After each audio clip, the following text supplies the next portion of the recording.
Apreciados y apreciadas estudiantes, ha sido un verdadero eh, placer leer sus trabajos, sus tareas de la primera semana en cuanto a la importancia, las limitantes, el rol de la historia y cómo entendemos la tarea historiográfica a partir de ser iglesia.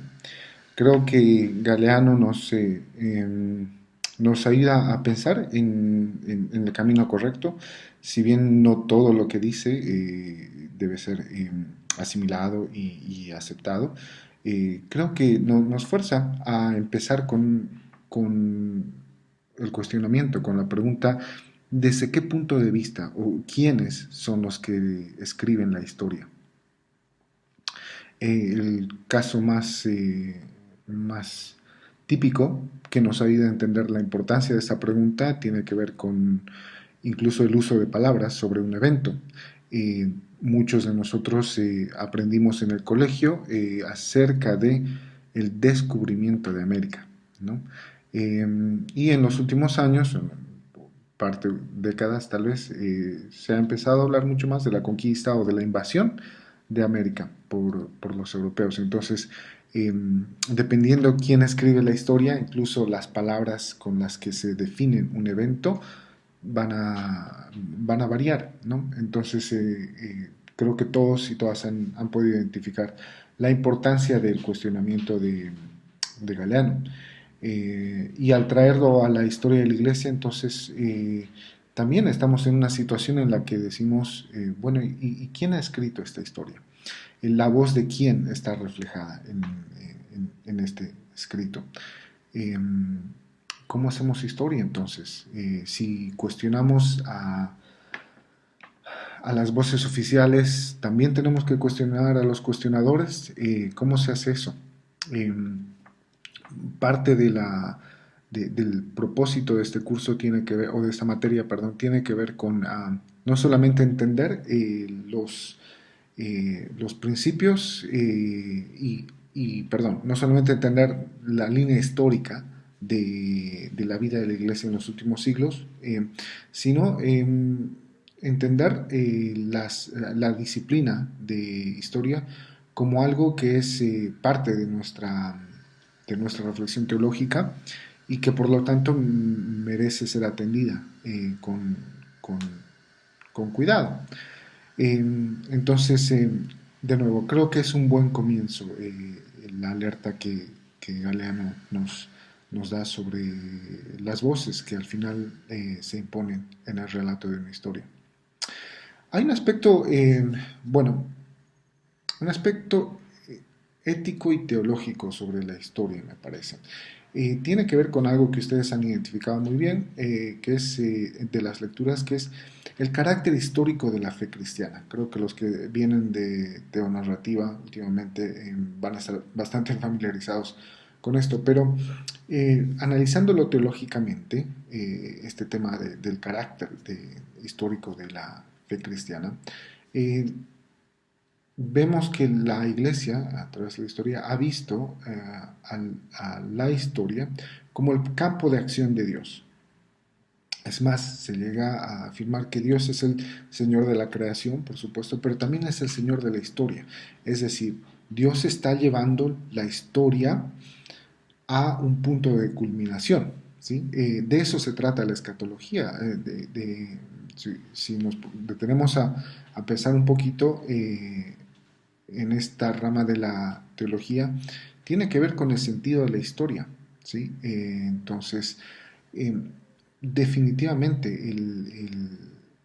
podemos y debemos afirmar que la fe cristiana tiene un carácter histórico.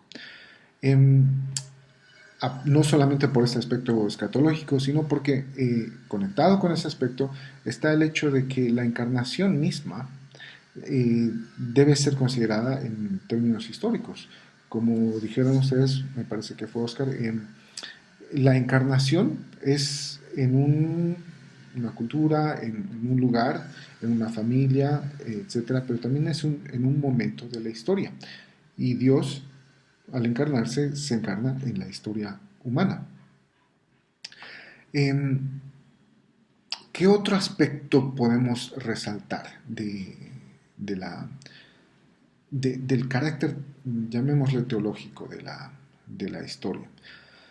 Y tiene que ver con la ética, me parece.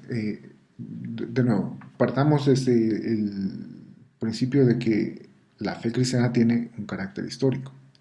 Entonces, por supuesto, la importancia de la historia tiene que ver con conocer los procesos históricos que nos llevan hasta este tiempo, ¿no? Pero tiene que ver también con una postura. El conocer la historia de la iglesia tiene que ver con una postura ética. No tiene que ver solamente con el conocimiento, para entender el presente inclusive, sino tiene que ver con esto. Eh, el desconocer los procesos históricos de la iglesia a través de los siglos nos lleva a una mentalidad en la que es muy fácil pensar, si no decirlo explícitamente, por lo menos pensar, que Dios empezó a actuar en el mundo cuando se fundó mi iglesia o cuando me llamó a mí.